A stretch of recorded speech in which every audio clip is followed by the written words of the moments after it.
Hi y'all, welcome to my little creative life. In today's video, I wanted to share how I made this really random little boo pumpkin head mask. I don't know, I love Halloween Horror Nights, and so I was just really inspired to do a little boo project.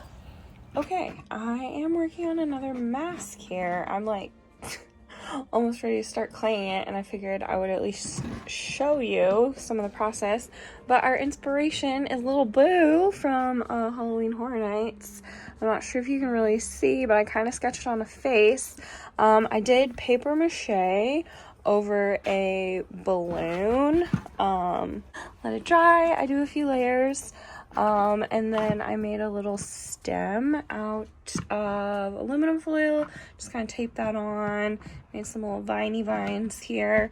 Now's the scary part, which is why I started filming, I guess, before I f*** up, where we cut the face. I mean, whatever, it's paper mache, like, it's not that big of a deal if we mess up, but it is kind of stressful to take a blade, cut a big hole in your project, you know?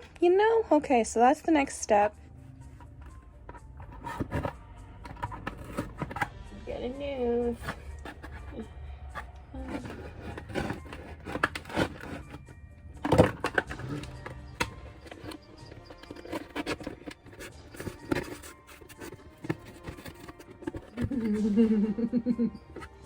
I kind of messed up on the nose, so I just kind of went in with some tape to fix it. Now I'm just gonna wrap the cuts with some tape to kind of clean them up a little bit and reinforce them. It looks cute.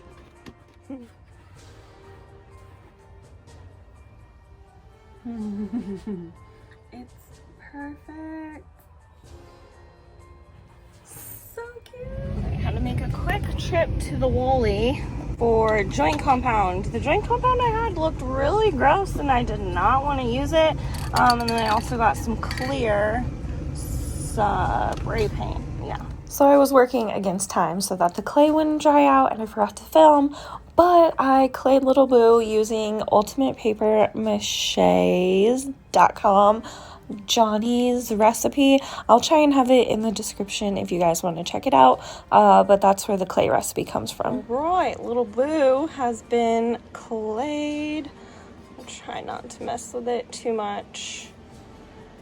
I should go out and smooth some of these parts with just a little bit of water, but it looks so cute. It's been clayed. Just gonna let it dry and paint. I also blew up a balloon inside of our sculpture while I was claying it so that it would hold its shape.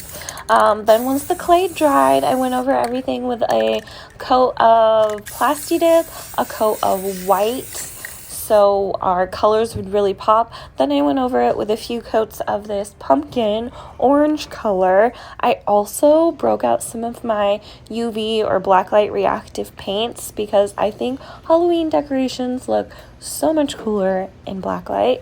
I did some of the little face details just with some random acrylic paints, and I'm realizing now as I'm doing this voiceover that I didn't distress him. I need to go in and add a really thin layer of black paint over the entire thing to add a little bit of grunge and distressing. But to seal in all of our paints and little details, I went over the entire thing with a coat of matte clear spray varnish, and you can see here how it reacts with the black light. I think it looks so cool.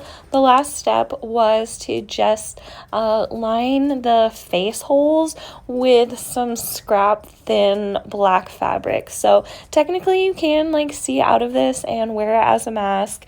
You're not doing brain surgery or whatever, but you can hand out candy to trick-or-treaters. I think it turned out so cute. I'm obsessed with Halloween Horror Nights, obviously. So I really enjoyed this project. I hope you enjoyed this video. It was a fun one. Kind of random, you know, but whatever. Let me know. I don't know what I should make next. And until I see y'all in the next video, stay creative, stay spooky. Okay, bye.